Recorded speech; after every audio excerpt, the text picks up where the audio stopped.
So our strategy around software within the business has been key over the last couple of years. So we've really drilled in to understand what is the workflow. So looking at what software we use at each stage of that workflow, from winning a project and bringing it into the business all the way through to completion, and looking to really utilise the best in breed solution for each of those stages.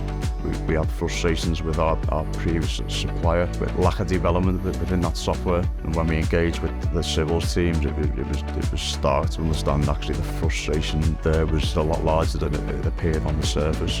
So we went back to the market to see and review whether there was other software available that would achieve the same output for our requirements. We had an existing relationship with Causeway, and we then took on flow and opened a conversation to see if it would replace our incumbent supplier and what benefits that would change. The efficiency around that software and how we use that was one of the key drivers. Another one would be around the integration into other applications that we use within the business and how flow naturally fits within that workflow. Being able to take those files and import them into Civil 3D and take that further on the drainage design has been imperative.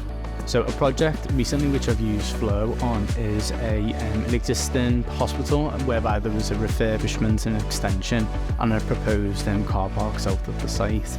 The site was actually extremely constrained with different variables, one being very steep topographical information and topographical existing levels, whereby the existing gradients were extremely steep and they varied quite significantly. So I was able to use Flow in order to map out the drainage network quite quickly and efficiently. It was more visually appealing and it didn't feel as old-fashioned as other softwares that I'd previously used.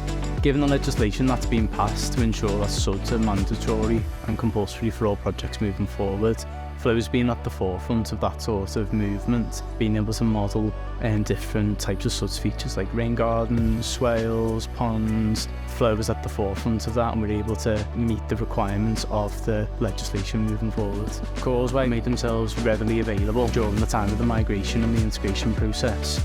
And since then we've had subsequent calls with the team when there have been general software updates or if there are any general queries that one might encounter with the software. We take on apprenticeships throughout the year and take them through a 7-year cycle process to take them from the raw fruits straight up into the full qualified engineers within the business. I've been introduced to Curtins Academy, which is an amazing benefit for a graduate. One of the first projects that I've been involved in Curtins is a proposed fire station. We've been asked from the contractor to move the location of the attenuation tank from the front of the site to the back of the site because that was the main entrance to access for the construction works. So I was able to just move the tank and then manage to upsize a little bit the whole drainage network to fit the tank on the back. And that took me just half an hour to do the whole alternative drainage to our proposed initial. I was able to change in an afternoon the whole drainage of the site. So moving from either a dongle license or a network license that only worked within the Curtins network was a driver, so moving to that cloud-based license that Causeway Flow offered. So for users being able to utilise that license internally when they're in the office, externally when they're at home and using either remote desktop or virtual desktop to connect to that license, or again on site, removing that as an issue, a real positive and a real driver that we didn't have before. We knew we'd invested in a software that was being developed, constantly being developed, and we would see those developments come in, certainly seeing that investment, which is a positive from an account management perspective, but also from the team on the shop floor who utilise the software. Having that development ongoing is really positive.